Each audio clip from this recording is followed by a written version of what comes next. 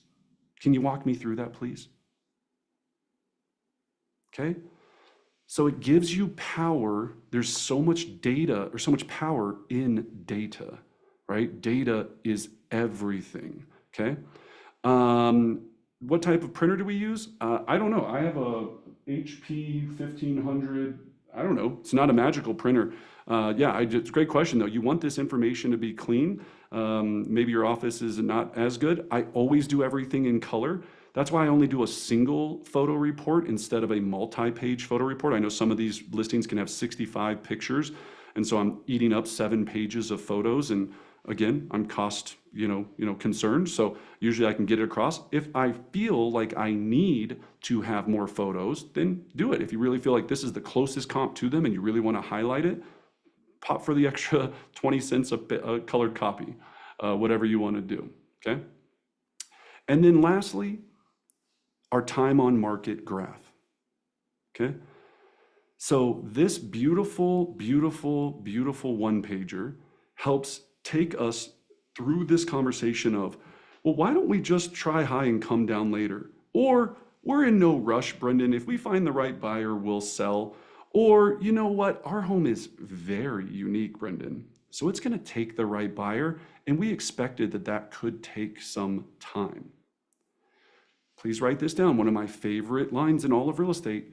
I appreciate that, but here's my concern. I appreciate that, but here's my concern. I appreciate that, but here's my concern. I want to drive that home. Here's my concern. As you can see, currently right now, here in our market, that if you're on the market 0 to 7 days, you have the best opportunity of getting 100% or more of your asking price. As soon as we get to 18 to 14 days, you see that drop. And as we start to get further and further, 29, 40, 50 plus days, when you get to 50 plus days in our market, 15% difference from original list price to final sales price. So that means if you were listed at $1 million, on average, you're receiving $850,000. Now, Susie, I don't want to put you in a position to lose $150,000. Or if their home is $500,000, $75,000, right? Whatever the aggregate is. And here's the reason why. Every day we're on the market, you become a depreciating asset. Buyers look at this and they go, if the property is amazing and it's hot, it should have sold fast like all the other ones that were hot that sold fast. Now, as it starts to get a little bit longer and stale, well, there must be a reason why buyers didn't make an offer on that house. I wonder why. Why has it been here for 2 weeks, 3 weeks, 5 weeks? Now, your analyticals, you're going, but Brendan, the average days on market in my neighborhood are 68 days. That's because there was terrible agents that allowed that to happen. I'll be very honest with you. Right? Oh, there was no buyers. There's always a buyer at the right price. Okay? Now remember, a lot of your sellers are also buyers. So now anything that happens, it's going to affect them on the other side, unless they're moving from a really weird part of the country to another weird part of the country. It's all relative in this entire situation. So I want to make sure we're clear that time is your enemy. Time is your enemy, okay? All right, we see you, Jan. We'll make sure we get it to you. We'll put it in the Facebook group as well. And it's powerful, right? This is a powerful.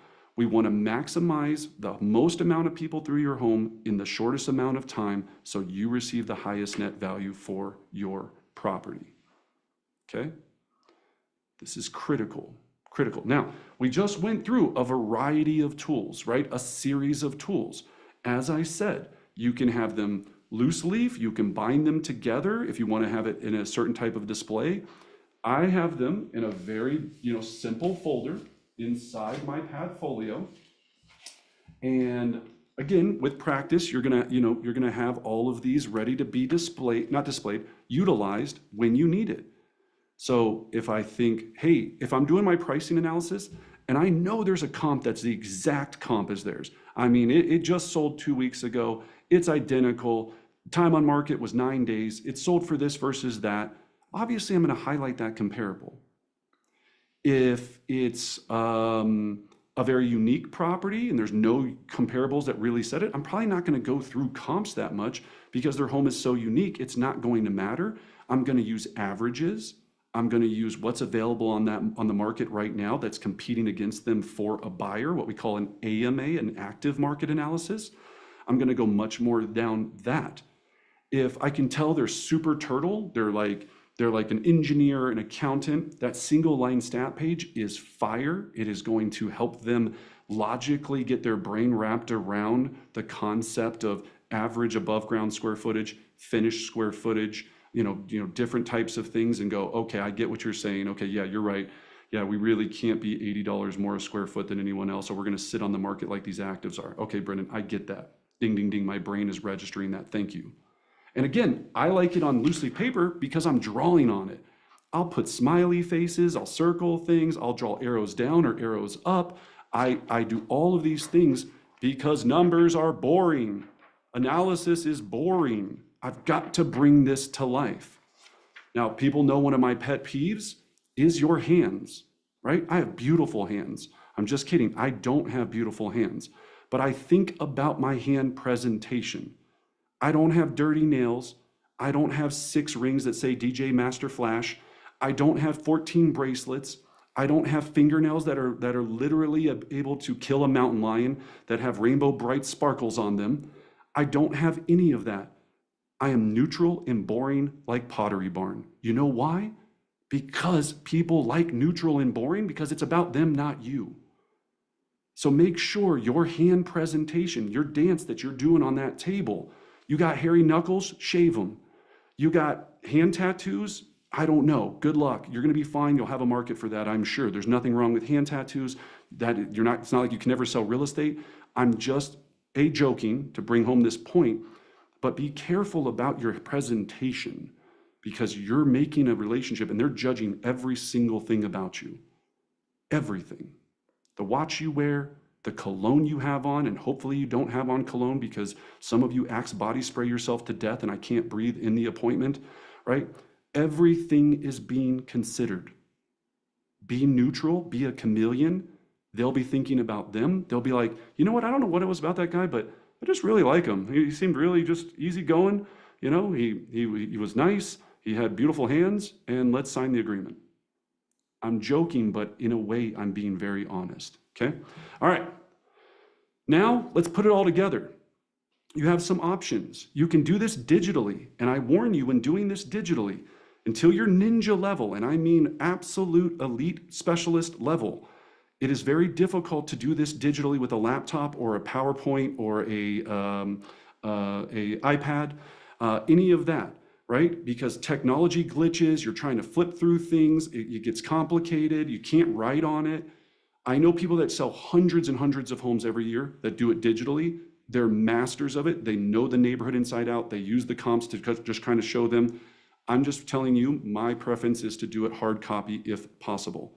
How you bind things together, your market analysis, right? It is going to be a presentation. So make sure if you're going to do anything, you have a cover page, a back page, if you're not going to do it loose leaf. You have a nice folder with your company or your name or your logo on it. So you look like a professional. You have a pad folio, right? You're not coming in with your over-the-shoulder backpack and you're throwing it on their kitchen table and trying to display information to them. And I have seen it all, and I have seen that, okay? The last piece, you've got your pre-appointment checklist, right? We're about to take off. We've done the work. We want to do a final check down. Boom, right? Now you're seeing our entire checklist for a listing appointment. So some of this is going to be applicable to you. Some of it's not until you see the entire program all the way through. You'll notice things on here like pocket calculator. You'll notice things on here that you're like, what the heck would I need that for? You're going to be doing net sheets and math and talking about pricing and square footages. So sometimes our phone is gross or weird or has pictures coming in that are inappropriate when we're going to talk to a seller. So we want to make sure that we're covering all of those pieces. Now, Create your own. Make sure you have your checklist for how you do things, right? But you can use ours as an example to help you understand how to put all of this together, okay? So never leave without completing your pack, your pre-appointment checklist, because you will forget things, you'll skip steps, and we're just trying to make it more efficient so it's fast. And here's my pro tip. You want to get really good at this? Print out the number of these that you want to take listings in that particular month, have them sitting on your desk, and know that you've got to get these completed for you to be successful. And if you're halfway through the month and there's 9 there and your goal is to take 10 listings in a month, you got to get back on the phones and get to work because you're not where you need to be.